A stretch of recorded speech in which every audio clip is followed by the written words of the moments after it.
Years ago, America passed the 28th Amendment, virtually enslaving anyone with special abilities into government service, or forcing them to live as ordinary citizens. With his team disbanded, America's foremost protector and hero for a century had been betrayed by the very institution he swore to serve.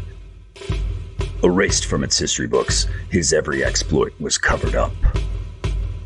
Now, in a place called Little Bighorn, the greatest hero America has forgotten will come out of retirement to take down the very institution he once served, assembling a new team of superpowered individuals wielding abilities never before witnessed. In a country that has banned its heroes, it's time to root for the criminals.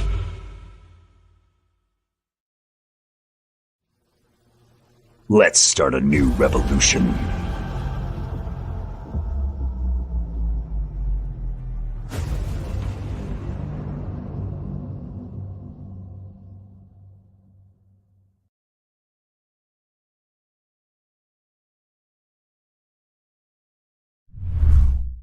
Psychically, I'm very well endowed. I want to know what you're thinking. There are some things you can't hide. I want to know what you're feeling. Tell me what's on your mind.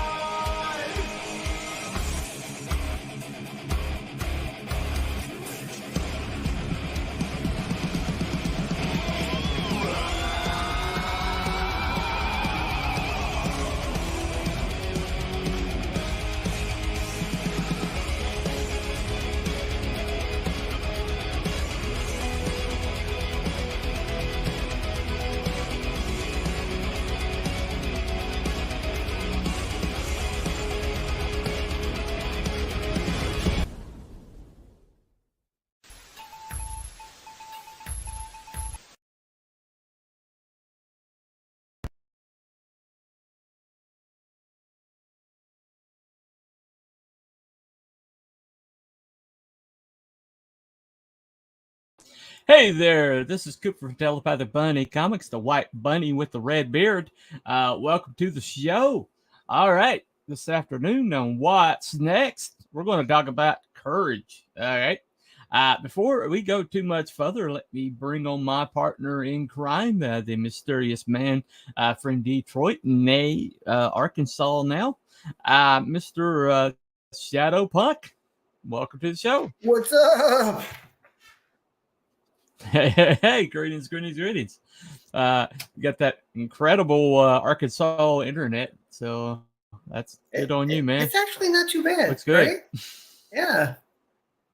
I think I'm 720. I think I'm 720, which is. I'm sorry, am I delaying? So. Yeah, a little bit, but not too much. Mm-hmm. Oh, okay. Good deal. Okay. All right, let's check the chat. See what we got over here. I saw a familiar face a little earlier, Mr. Genuine Comics. Hey, Mr. Dave Brink. Stay tuned, sir. I got something for you very shortly. All right, and been a minute. Hell T and chat. Bonic Bra, what's up, dude? What's up? He of the Cobalt comic, one of my favorites in CG. All right, so speaking of comics, look what I got here. Cool. Yep, number 4, Mr. Number 4 of the Perfect 10 arc. Oh, that's awesome. That's awesome. Yeah. Now, this not very many of them. 10 over 10. That's a nice. There you go. Not many comics have reached 4 with me. I think Hybrids is the other one. It's not many independent comics that get to that milestone, really. At least not in our space yet. Do you know of any other ones that have gone over 4? Oh, me? Graveyard Shift, I guess, has gone over 4. I think they're on 5. For certain. Yeah, I mean that's. Yeah, I checked out after 3, so I have no idea. Anyway, if you can't hook me after 3, then I'm gone. All right. Anyway, this one right here, this one I'm hooked. I'm hooked through the gills. All right. 3 is quite a bit. I mean, that's given a creative person quite a bit of leeway. Oh yeah. Oh yeah. I mean, so you're really in it to really figure out if it's really worth it or not. Well, I figured out kind of early on that it was the writing that was the problem with that one. Oh, you're in chat. All right. Oh no.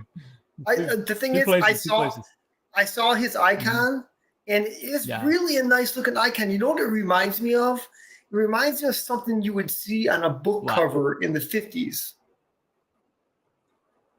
Yeah, kind of like an old Penguin Random House. I love it. It's really nice. Yeah. Yeah, I think the Bayon is probably the closest to that one right there. Baen. That one. Oh, okay. I'm not. Yeah, it reminds me of any book you get with. Well, any book you get with Bayon on it, it's going to be pretty good. The Monster Hunter series from Larry Correa is my favorite. Yeah. Wow. Anyway, speaking of a great series, this one right here. Okay. Does it keep up the incredible action? Yes. Yes, it does. Do we get more amazing character work from this one? Yep. That got the characters are all very visually great. But you get incredible panels like that. Pal Rodriguez is just a freaking genius. I mean, look at that. Look at that shadow pun. Look at that. Isn't that incredible? That's pretty sweet. Yeah, it looks really great. I mean, those boobs are coming right at you. They are coming right at you. Pal Rodriguez. Yeah. Nice. I think he's Puerto Rican, maybe. Anyway, might be Hispanic. Did he do the artwork in the promo at the beginning of the show? Yeah. Yeah, nice. He did. That's actually not being put out by Genuine Comics. That's actually being put out by Critical Blast. Oh, really? He asked him if he can make a special artist edition, and he's like, sure, sure, absolutely, and he gave him like the raw materials, and our RJ at Critical Blast put it together. I think it's kind of like, oh, absolutely, man. Absolutely. Totally. Anyway, so is the book good? All right. So we're 4 books in. We've got things pretty established. There's a lot of world building going on. And there is some really unique stuff. Actually, this is 3. I'm sorry. This is 3, but 4. I got 4 somewhere. Anyway. That's actually 3. I don't know. I read it in the living room the other day, so it might still be there. Anyway, but so the bottom line is, does it hold up? Did it keep the quality from 3 to 4? Well, it added new wrinkles on 4. Had new world building and new political element that the other one didn't have, and it kind of like landed at a pretty interesting point. Perfect 10 has just been put through the ringer. That poor girl has been through it, and there's like an alliance that pops up, and then there's a new name dropped, a big bad. Just a brand new big bad name that I think has been kind of like sprinkled throughout, but they finally finally established that that this is not the big bad, this is the big bad, and so there's a negotiation that took place, and so introduction to a really big bad this late in the game. It's pretty interesting. Wow. Hey, that's pretty brave. That means he's got a big old overarching vision that he's following here. Yes, absolutely. So I'm very interested in seeing where this is going to go. He's got me first day back. He has not dropped off at all. And so I'm going to give this one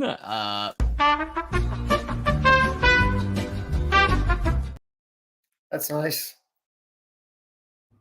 All right. 5 carrots. And the reason why I'm giving it 5 carrots is not necessarily just for the book quality itself, but for the overarching quality that I'm seeing from book to book to book in this series. I believe it. Then this great world that he's built and that he's opting out of. The Genuine Verse is a really cool place. His characters are very well designed. Now, the problem with having something that vast is you don't always get like a clear focus on just one character after another. It's almost a little frenetic, So if you have like a smaller cast, you can like really deep dive into like one character or another.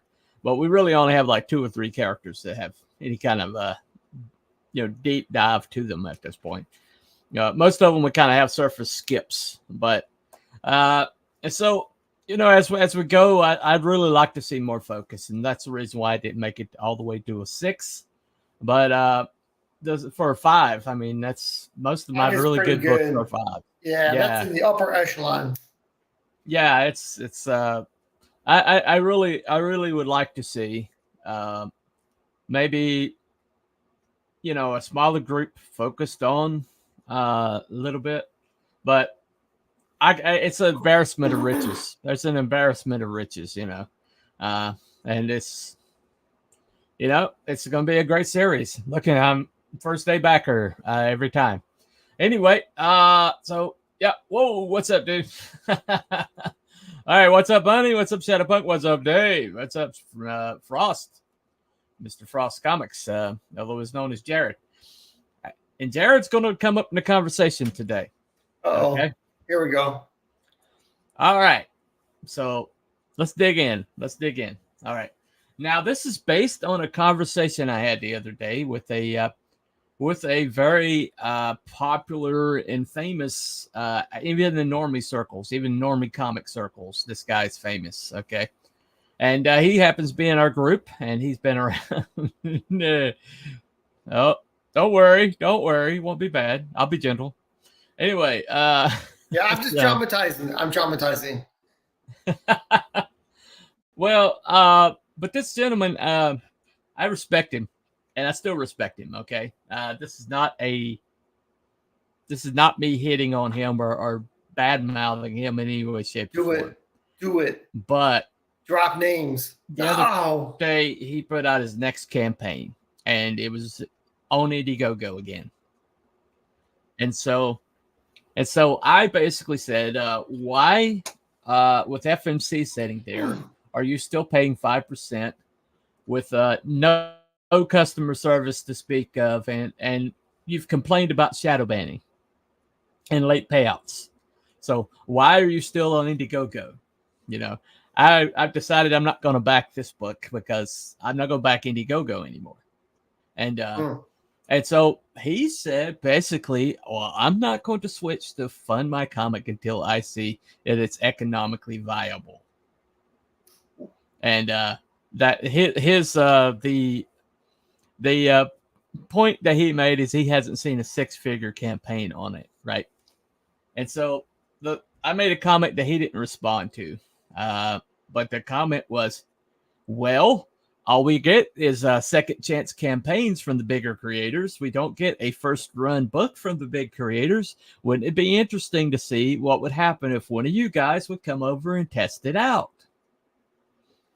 And it's made over $500,000 without any big creators doing first run campaigns over there.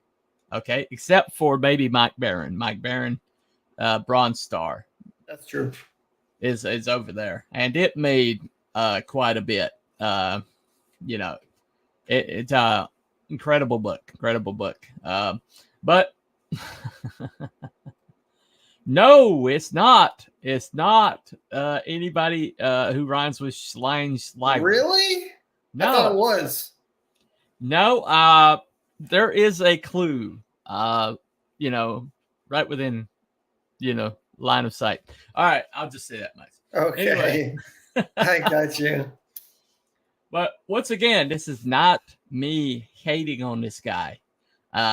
He's got, he got to where he is by being a smart businessman. But at this point, is it being a smart businessman to not see this platform over here as where you need to go, where we're headed? That's my issue. What you know is you're being shadow banned, you're getting late payouts, and you have absolutely no customer service to talk to about any of it. Those are 3 things you do know. You also know you're paying out 5%, and all of your people who are contributing to your campaign have to worry about putting that tip to 0, or they're giving money to this place. That's true. Okay. So that's what you know. Now, what you're not knowing right now, and it's even though it's been advertised everywhere, is that you, with Fun Month Comic, you get customer service, and sometimes within first 48 hours, sometimes within minutes. Okay. But you get customer service. It's 3% and lower. Luke's been known to go lower if somebody is bringing enough, energy to the website. He's willing to go lower. Okay. The tip is voluntary. And if somebody tips, it pushes your book to the top of trending. Okay. And plus the money all goes back into the website. You know where it's going. Okay. Now, so it's cheaper. You got customer service. No shadow banning. If you make it through the initial, modification and get out onto the website, then it's your world is your oyster. Whatever your book does, it does. It's not going to be interfered with by the website. Okay. And so you got that. There's no shadow banning. Okay. Now, there's been people who are worried that it's not secure. Okay.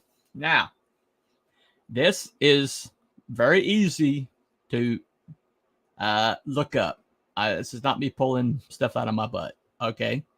There is Luke's asked me not to talk about the name of the company, but if you want to know, I'll give you in DMs. Okay. Because he doesn't want it to be attacked. But this is called a white box company, which means they don't have a label on it. Oh, got pics. What's up, man? Welcome to the show. Yo. How's it going? Okay. All right. So FMC, where I am, as I'm talking about Fun My Comic, is backed up by a white box company, which means that it's a corporation that operates as a corporation with all the powers of a corporation that allows you to put your name on it. Okay. So it has all the security of a big organization. It's got dedicated boxes, dedicated software, and the other people that use them are usually like charities, big charities and things like that. And so it's also paid processing is done through Stripe, which is the industry standard. Wouldn't you say, Pixel? Pretty much industry standard. Yeah. And so IGG uses them. Yeah. Yeah, IGG uses them. Okay. So you're getting processed through Stripe anyway, right? Okay. And there's options that Fund My Comic has that IGG doesn't. Okay. You can immediately go straight to where you're basically all the funds are coming to you immediately. Okay. Once they back, it comes to you immediately. That's keep it all. That's the keep it all option. Yeah. Or you can have a goal if you want to do a goal.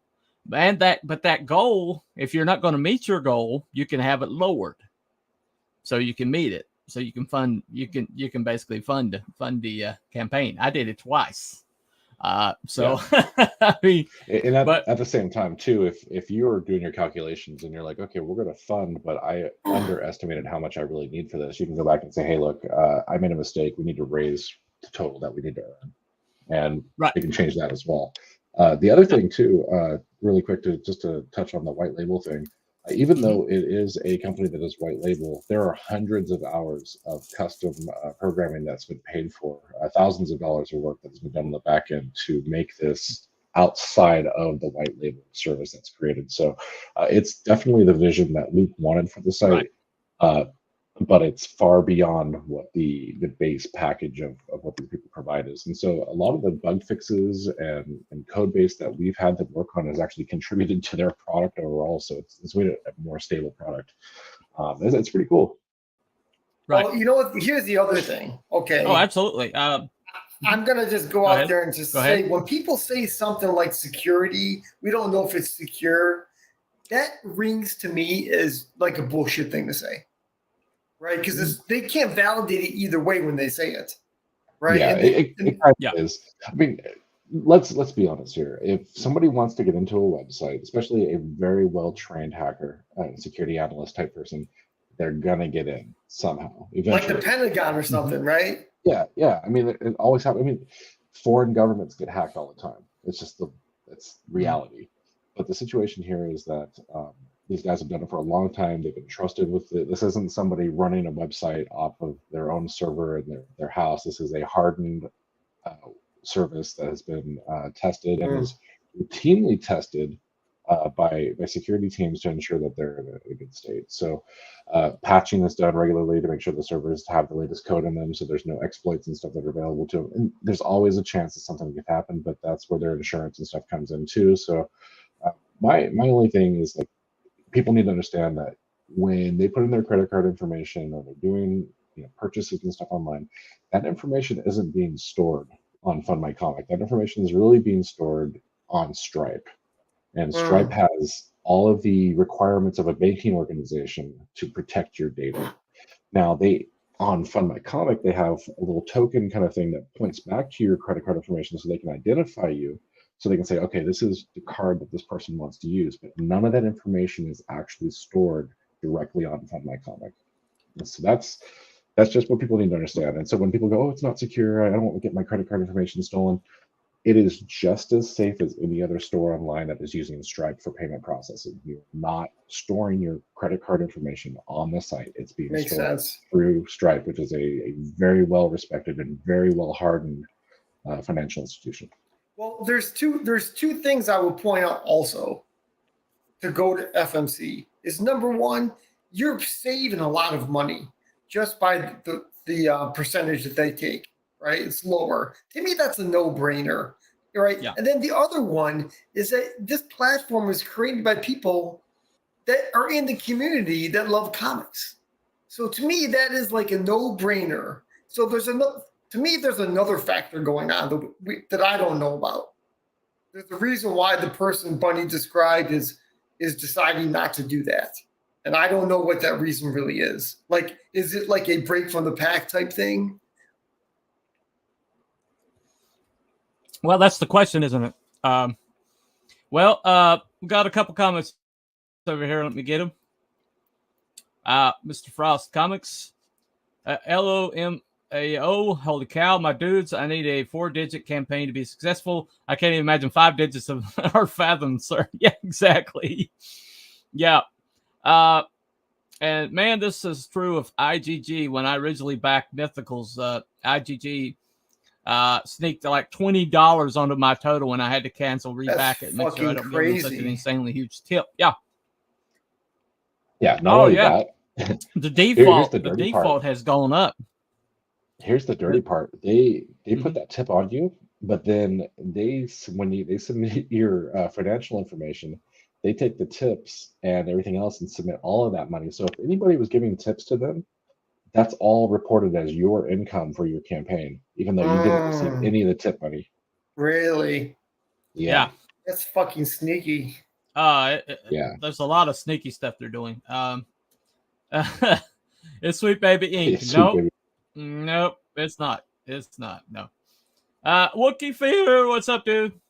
There we go. There we go. I'm learning. Wolf Fleer, what's going on, gang? Hey, man. Yeah, Wild Pixel, that is vile. Yeah. Well, you need to do a better Chewbacca color, but yeah, I'm working on it. Anyway. But the bottom line, though, is this is only going one direction. This is only getting worse. Yeah. And what we see now is only got one direction. It's proceeding, and it's proceeded that way really quickly. And so everybody that's stuck on this website is going to ride that. He's going to ride that all the way into the ground. And yet we have this lifeboat over here that has been provided by somebody in the community, somebody everybody knows. It's got corporate backing, not individual backing, and corporate security, not individual security. It's using the payment processor that IGG uses. If you trust IGG, you can trust Stripe, which is what we're using, what they're using at FMC. And the other big complaint was, or the other big statement was, well, nobody's going to follow me over there. They're not following you. Go ahead. No, I get to hop in on this one because I like this one. Based on the numbers from what we've seen across multiple sites, somewhere upwards of 90% of your traffic is actually being pushed to these sites by you. There are some metrics and things that you will see from these sites that kind of skew those numbers, but honestly, the buyers, the ones that are really, really supporting you, are pretty much being driven there by the shows that you go on, by your marketing that you're doing on Twitter and whatnot. There is a little bit more visibility and stuff through Kickstarter, where people are finding certain types of campaigns. It's very niche over there, exactly which type of campaigns get funded. But the thing is, like, if you're shadow banned, you're basically paying a couple extra percent to IGG for the honor of not being seen. What's the point? This is a thing that I'm working on with Luke right now. This is a calculator. It's still in beta, so I want people to take this with a grain of salt. But what I was trying to do is figure out, okay, how much do I need to do a campaign? So these numbers are fake right now, but let's say I'm working on a perfect bound 28-page book. Actually, no, let's do low-end creative rates. We'll say $10 a page for writing, 25 for pencils, 25 for inks, blah, blah, blah. Work my way down here. You've got different things like stretch goals that you could calculate it in, but let's just say miscellaneous expenses, campaign trailer, pizza for the team, whatever.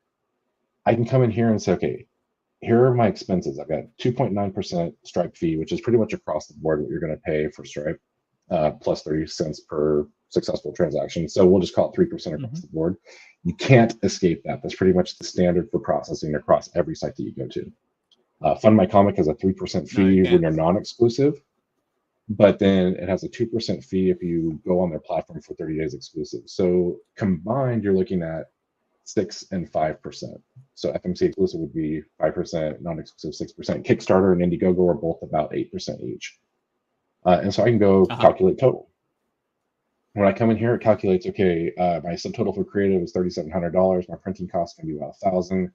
Supplies $300, shipping $650, all the way down So my estimated cost of production is $6,300. So if I were to go to fund my comic for a 30-day exclusive, I got to look for about $6,700 in order to be able to pay my fees for Stripe and such in order to make my book. That doesn't take into consideration taxes, but if you're doing this right, you shouldn't have to pay too many taxes because you're spending your money. And if you haven't spent your money and you've made a decent amount over on top of that, then you've got the funds to pay for your taxes on whatever you earned over what you've paid here. So this is just kind of figuring out that information. So, okay, I need 6,700 if I'm on FMC. I need 6,900 on Indiegogo. I need 6,900 on Kickstarter. As your fees and stuff go up, and this is a very, very lightly estimated project. If I were to go a bit higher end, even this isn't really high end. I mean, it's 150 for pencils for a page. I've seen people charge $200, $300 a page, inks, colors, way up there. We start getting into that, and you're looking at $21,000 for a 30-day exclusive on my comic, and that's just for production.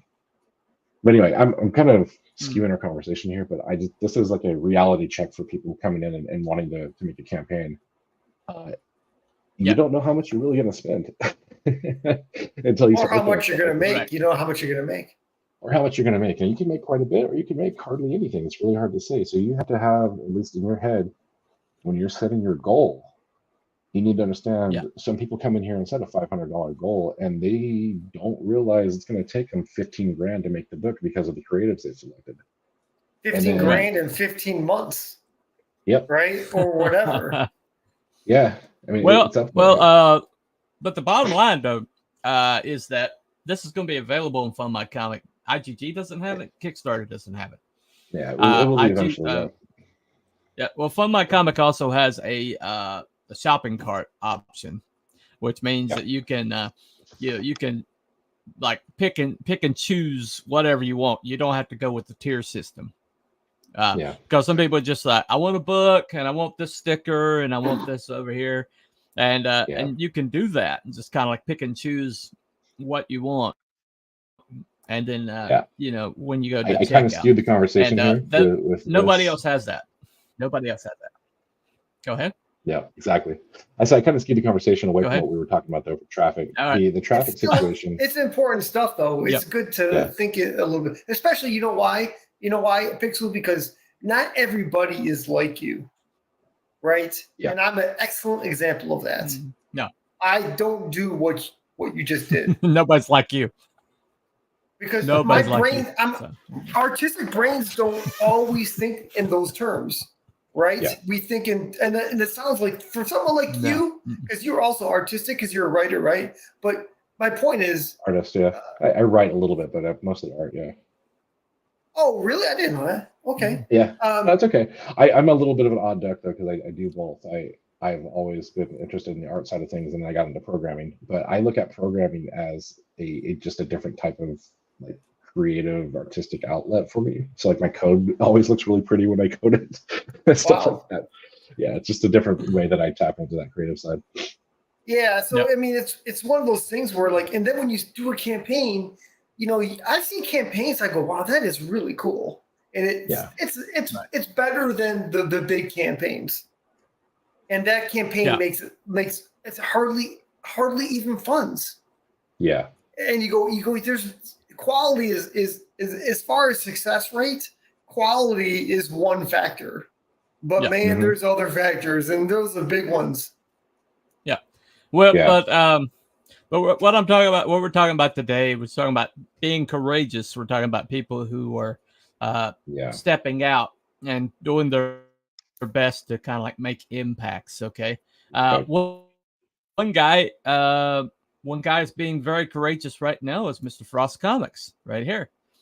Yep. Pixels look at the code and sees art's confirmed. He's the one. Take the red pill, y'all. right. And Wookie says, I can see coding as an art form. Anyway.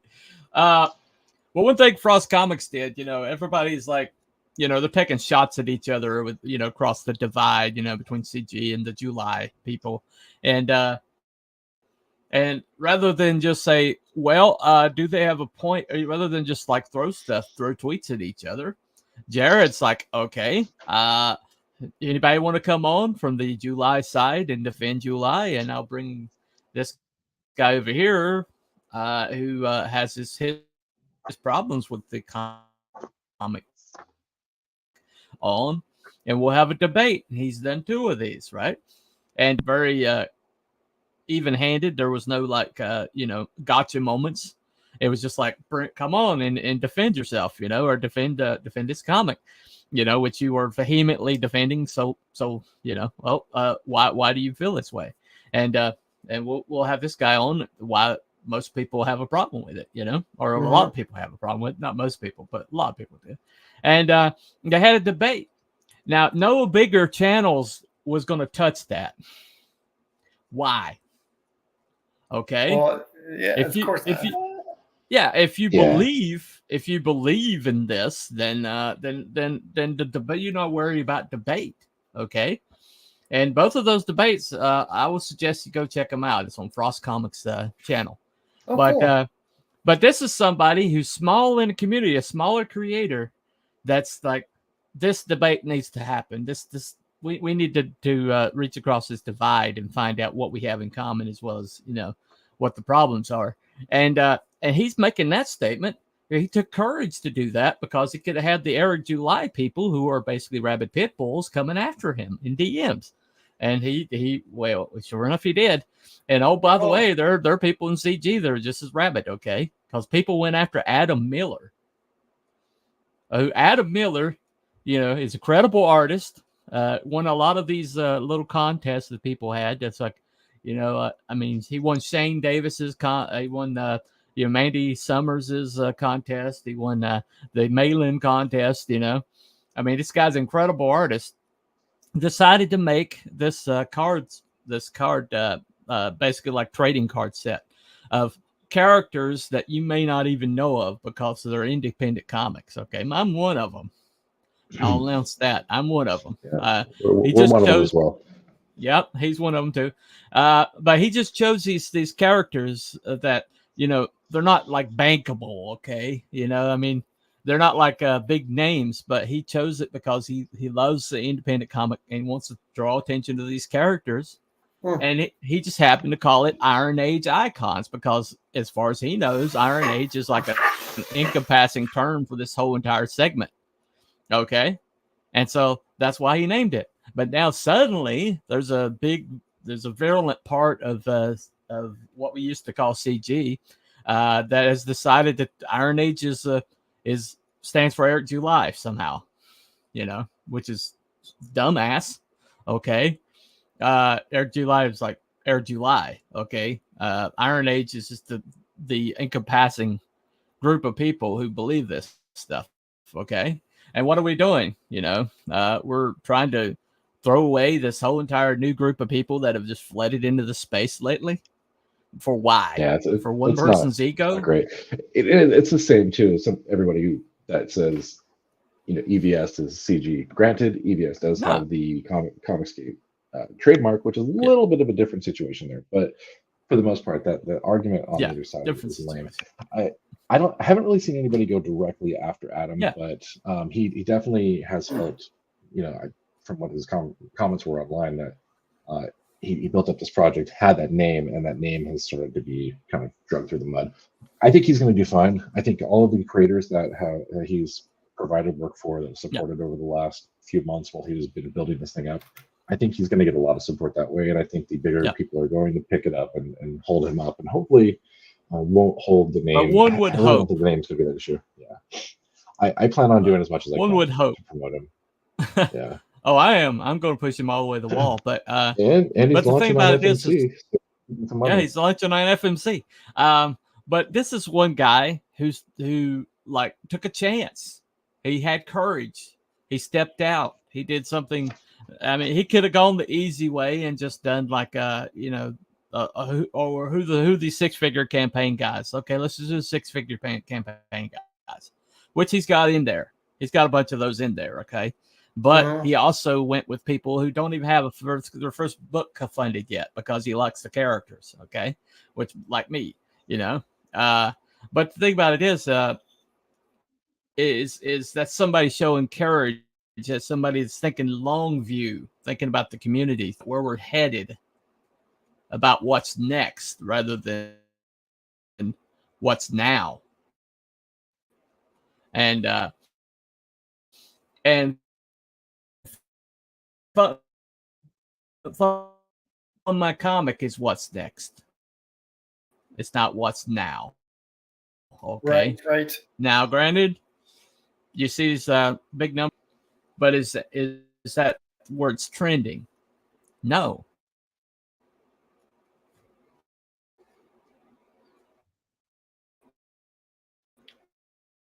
I think we're losing Bunny. He's getting slower and slower. Right. Let me lower my quality to see if it helps. Actually, let me turn my camera off. Honestly, I don't think it's going to matter too much. It's really going to be his bandwidth the most. Is its upload is being It's affected. It's me. Okay. Yeah. Yeah, right. I just posted the stream link for Rumble on my X. Oh, no problem, man.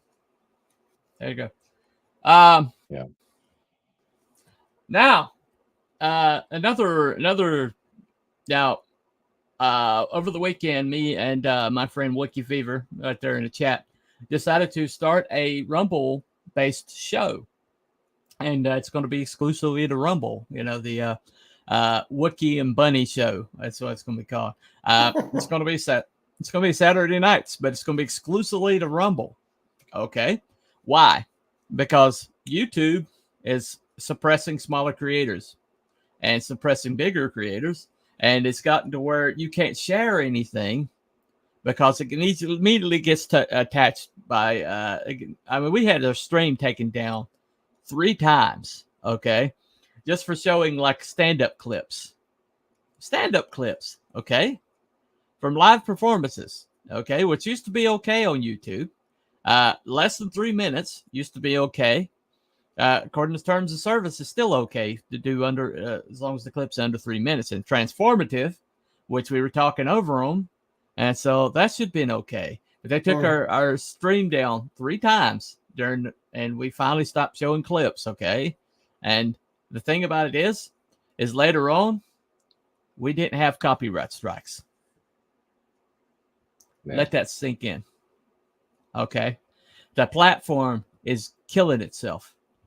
And so maybe, I mean, there's Rumble sitting over here. That's free speech. We went on Rumble the other night, Saturday night, played every one of the clips, including one clip that was 9 minutes long. No strikes. No strikes. Okay. Right.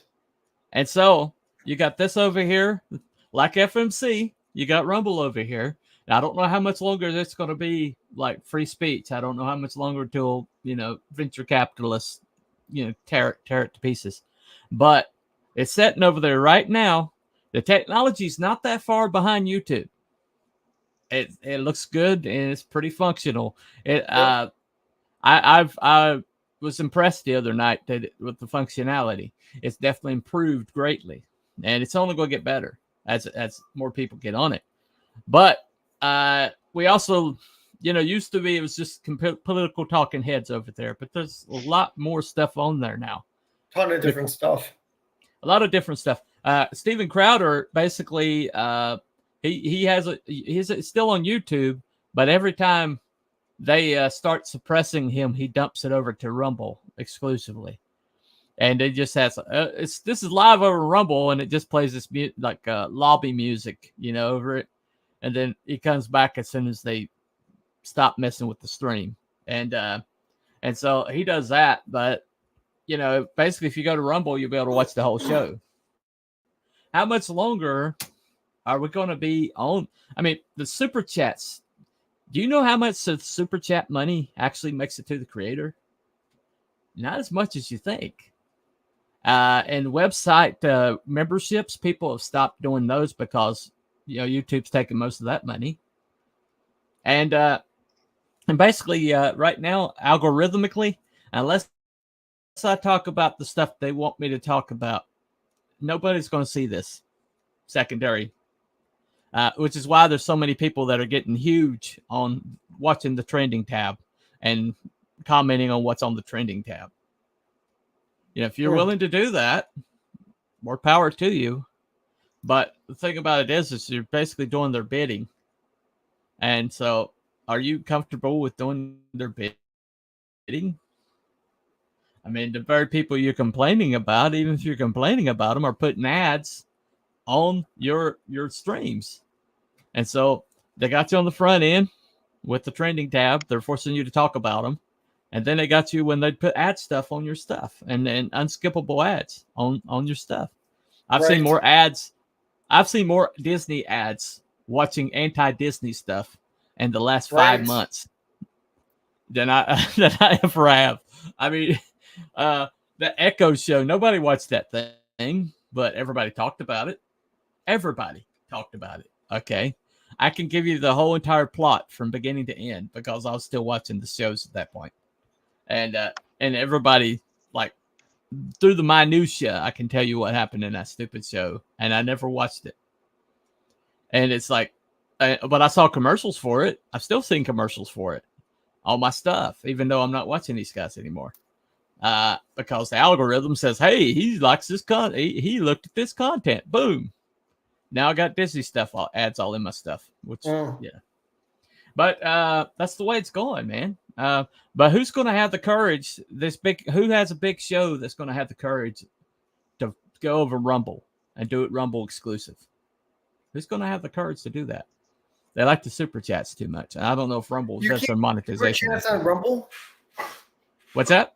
You can't do super chats on Rumble? I don't know what their monetization model is over there. Because you know why I say that? It's because there's a lot of people that are big name political people. They're there. So they must be there. They're not doing it for free, right? No, I mean, they got a monetization. They are paying out creators over there, but I'm not sure what the monetization scale is. I don't know if they have super chat thing. I don't know if they have it. There are alternative ways of doing it. They might. They very much might. What would be really awesome? I'll tell you what would be awesome is that if Rumble had a thing where no matter who you are, no matter what level of your viewership, you could get super chats, right? Anybody could get them. And that, because I think you have to earn it with YouTube. Right. Yeah, you do. You had YouTube streamers keep 70% of all super chat membership revenue. YouTube keeps that 30%. It's considered generous compared to how much Twitch keeps. Yeah. There you go. You know what's dirty is super chat via Apple. Apple takes a chunk of the money too. Ah, wow. I keep finding vile appropriate disgust at that. Yeah. Well, but think about it is we got these platforms that are sitting there, like FMC, like Rumble, and then we got these like conversations that need to be had, like the one that Frost just had, like the ones I tried to have on this channel, which are not going to be pressed by the algorithm, are not going to be pushed by the algorithm. They don't want you to have these conversations, so that's why they're important to have them.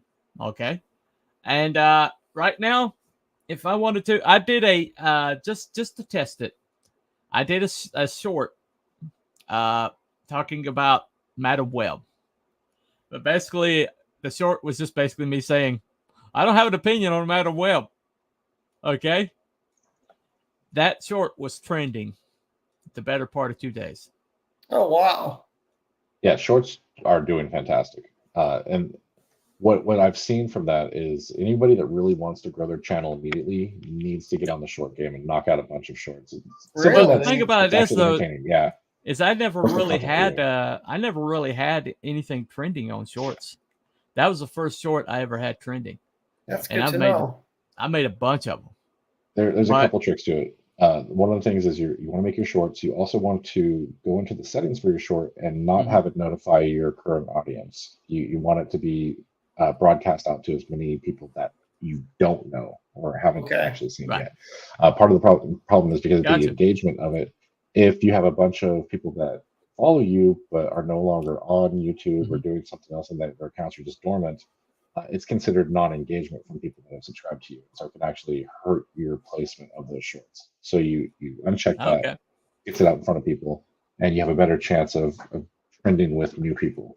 So there's a guy named Pirate Software. You've probably seen his shorts pop up and stuff if you've spent any time browsing through shorts. His channel exploded. Like over the last couple of months, he's gained a couple 100,000 subscribers. Wow. Now, granted, he's a very smart and interesting dude, and he's streaming every single day for a couple hours a day. So he's building and fostering that environment and whatever else. But yeah, dude is just going huge. He's a Twitch guy, but he's been simulcasting to YouTube and doing some other stuff. But he's just completely blown up. And somebody to watch. But yeah, shorts are definitely the way to go if you want to start building engagement. You really don't get a whole lot of monetization for shorts. It takes way more views to get you any type of money. But that's really not the draw of them. The draw of them is to get them back to your channel, get them subscribed because they like what your shorts are showing off, and then they see the long form content there. Well, that's basically what I'm using it for. I do like bunny thoughts, basically. I had a real good one earlier this afternoon, so make sure you check that out. That's good. Anyway, so one more comment right here before we go. I hope that All of Sunny's movie is as successful as Madam Web. Yeah, there you go. But the thing about it is, if you want to chase the algorithm, you can chase the algorithm and you can get views that way. But like this afternoon, Nerd Wars, a guy I follow. Now he's tried to follow the algorithm. He's tried to be pop culture, comment on pop culture. He's kind of like I think he has the desire to be one of the FNT people. He should be with his editing skills. He's a really interesting on camera personality. He should have been on FNT a long time before now. But he did a video this afternoon about how Sweet Baby Inc. is connected to Gamergate. And he showed all the receipts, and his logic is very, very dead on. But that's not going to get him pushing the algorithm. But it's something that it's reporting that needed to happen. So that's a guy who's showing courage. They're going outside of himself and did all this work. And it's a really great video. So check out Nerd Wars if you're not subscribed.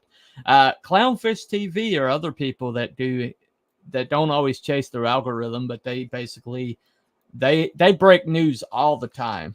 A lot of times I'll see stuff being commented on this algorithm chasers that they told me about 3 days ago before the algorithm was before it was in the algorithm and trending. And so they don't chase trends either. They just report what they find newsworthy. And so these are people we need to support, people that have courage, people that are not, looking at the bottom line. They're looking at what needs to happen, where we need to go. And what's next is all about courage. What's next is saying, short term, maybe I'll get more on IGG than FMC. But long term, the platform's growing, and I get in on the ground floor, and I pull all my people over to FMT, and it's just going to get even bigger because I'm there. And it's more advantageous to push this, to help this website get to IGG levels, to get to Kickstarter levels. That's more advantageous in the long run. That takes courage. That takes forethought. That takes long view thinking. Yeah.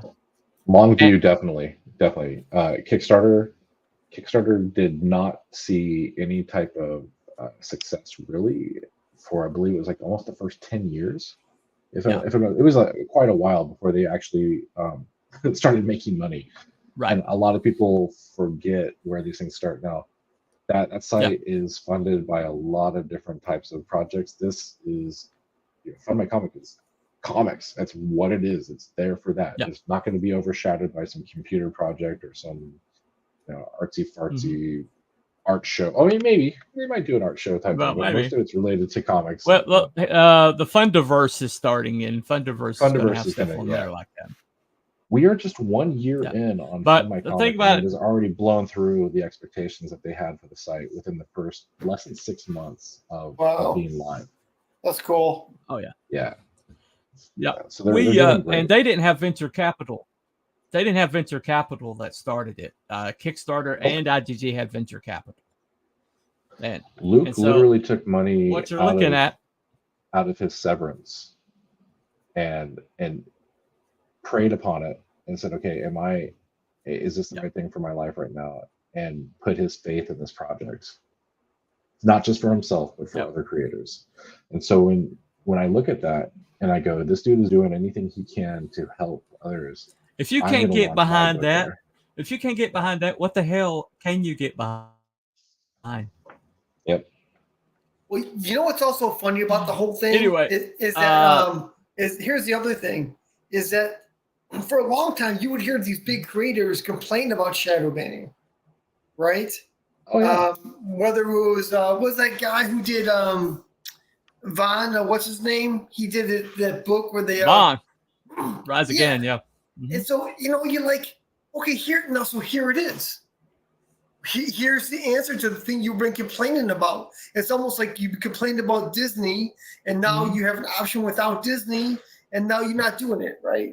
So he's Von is on FMC. He did Kantaro Witch Hunter on FMC. Yeah, I'm sorry, I don't want to use him as an example. He's just the first person I remembered. Oh yeah, who was shadow banned, but well, I mean, Aaron Lopresti, Graham Nolan, and I think Aaron Smith have all complained about shadow banning, and Billy Tucci hasn't. I don't think I've heard the Tucci complain about it, but there's been several creators that have complained that they've been shadow banned. I think Mandy Summers was shadow banned pretty bad. Really? Yeah, for a while there. Yeah. It's familiarity with the product. Shane Davis has kind of complained about it. Right. So Shane went off and built his own site. But are these people then generating some type of consensus amongst themselves, or no? No. If they are, they're not really sharing it. No. They complain about it. They want something. No, but when you point out that by the way, there's Fund My Comic over here, which you guys talked about creating one. You guys talked about for over 5 years creating a website for us all to go to and crowdfund and not have to worry about being a band or shadow banned or screwed with. And you talked about this years, right. Okay, and then here it is. But because it's not one of them that did it, for some reason, that's shady. For some reason, that's shady. The guy was a minister. Yeah. It just comes down to, what I think it comes down to is, number one, familiarity. These guys are very familiar with how IGG works. They don't really want to go out and change the way that they work. They feel comfortable with it. It's like, I get it. It's an issue. However, just like we talked about before, the traffic that you're getting, you are driving to your campaign primarily. So the shadow banning isn't really hurting them as much as that they're making a big deal. So it becomes more of a marketing thing. I got shadow banned. Oh, that's really bad. Let me go give you more money. I think that's where it's really coming down to it. And the other thing that's kind of interesting too is that your backer count on IGG, if I were to go and back a campaign 3 times, it would show up as 3 backers. If I go to FMC and back 3 times, it shows up as 1 backer. So you actually get real numbers off of FMC as far as your backer count goes. I'm not saying they're trying to avoid seeing that, but I'm just saying that's one of those things that shows up. But as far as driving traffic and stuff, I decided to launch Little Mermaid on FMC. I wanted to, I just said, okay, I'm going to give you my campaign full faith. We're going to just give this a shot. I was told multiple times by different people, oh, you should do it on IGG. You should do it on Kickstarter. You're not going to make any money on FMC. Blah, blah, blah, blah, blah, blah. Right. I had almost 400 people on my sign-up list. I spent 8 months building up all this stuff, promoting it, telling people where we were going to be. And by the time we launched, we had everybody knowing exactly where we were going to fund. And all of the traffic came to there. And we are currently sitting at just over $200 away from $20,000 for a campaign. So to tell me that you can't fund because FMC doesn't have traffic is bullshit. It means you're not doing enough work to promote yourself and get your game out there and get your book out there. We 400, definitely, that's a lot. yeah, we definitely had some extra push because our book was positioned in a way to take advantage of and be antagonistic towards Disney because of the Little Mermaid. But it ultimately came down to we had a good product, we marketed it well, got a lot of people to sign up, and I think we have 380 backers at this point. I would love to get to 400. I definitely know we're going to cross 20K, and I will say we are looking at Kickstarter potentially, just for a final campaign push over there because they do have that market for the bad girl kind of titty book thing. We're not going to do a nude cover because I chose not to do that for a character, but we are definitely going to try to tap that bad girl market a little bit. But I had people say, "Oh, you're only going to make a couple $1,000s, if that. Your campaign is not going to hit 4 figures, whatever." Fine. As soon as we crossed the 5 figure mark, I'm like, yeah, here we go. And now we're closing in on 20. I think we can probably pull another grand or two from Kickstarter, maybe more. It depends on how well it gets picked up. And if media happens to see it, even better. If Disney comes after us, even better. Come and get me. Of course, that would take. Of course, Kickstarter take you down without hesitation and without preamble. Sure, and if they want to, they can give it a shot. And but then you'll say we were banned on Kickstarter. We're on FMC, and then people that are outraged by being censored will come over to FMC. Exactly. I'm going to close it down on FMC temporarily, and then put it up on Kickstarter. See what happens. Maybe we get banned, maybe we don't. Whatever happens, we'll do that. I'm going to be bringing the toys to Kickstarter, and one of the reasons also, real quick, that I think that some people don't want to go to FMC yet is because of the shopping cart model. That was something that Luke had in his mind, and he wanted to do. That's the way he wants to do his add-ons and stuff.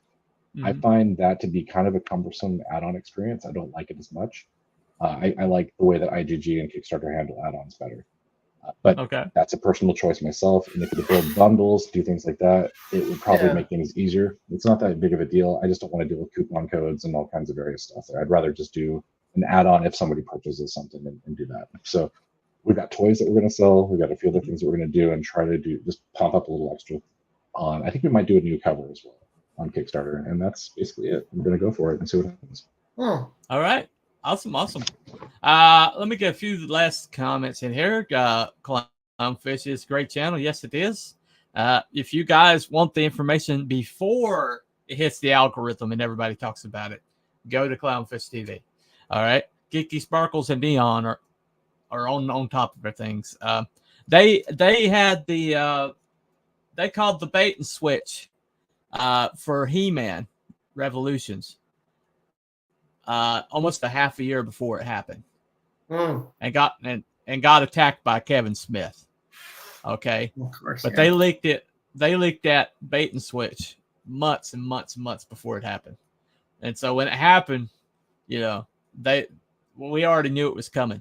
So, of course, he never like apologized to him for lying, but it is what it is. If you build it, they will come, right? For us comics,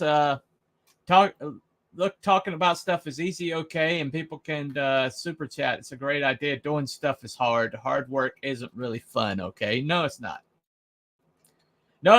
And one last thing, Bunny, there's a $sign button on the Rumble chats. It's like a super chat. So I stand corrected. They do have super chats. So what are we doing?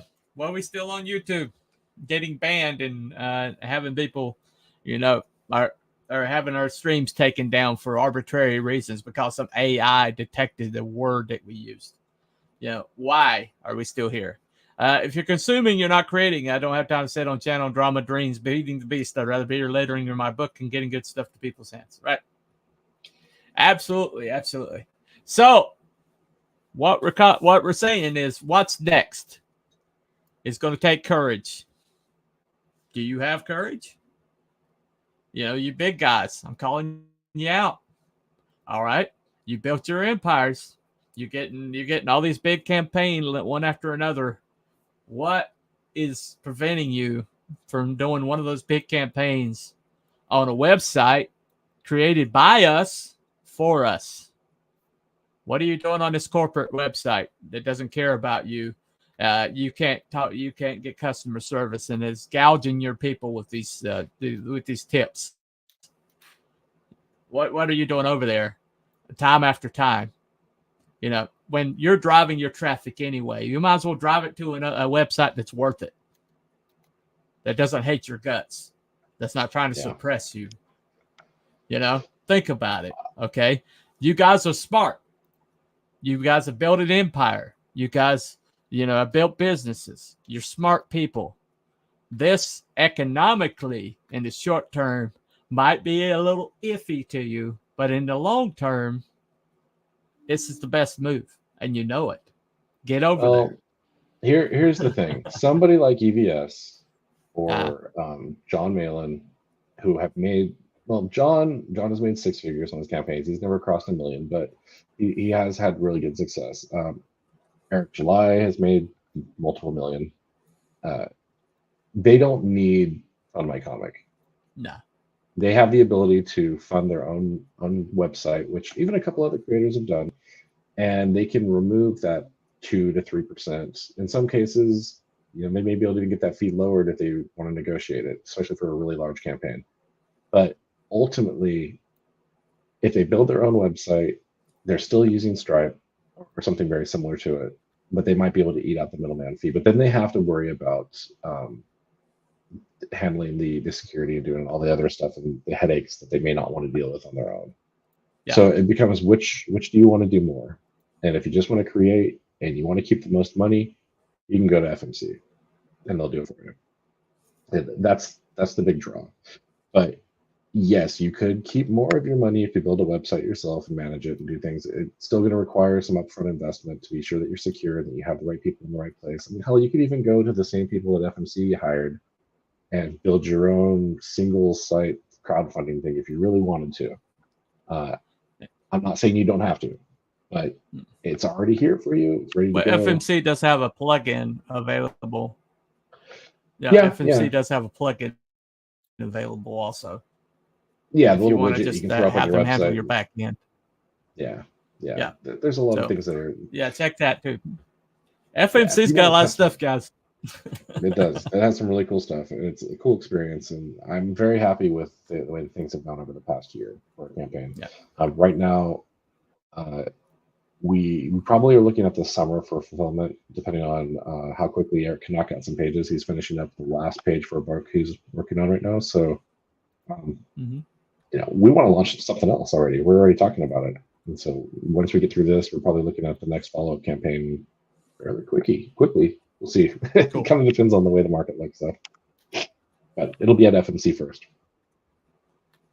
So is it gonna be a Little Mermaid's The Bastion's Revenge? You know, maybe.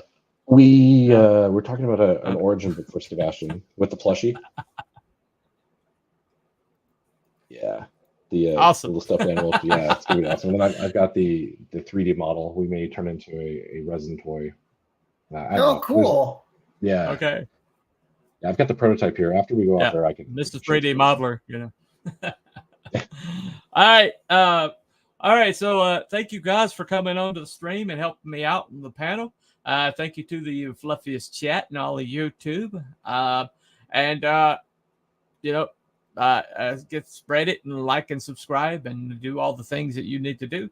And we will see you next time. Next rabbit hole. Have a good afternoon. Bye, everybody. So.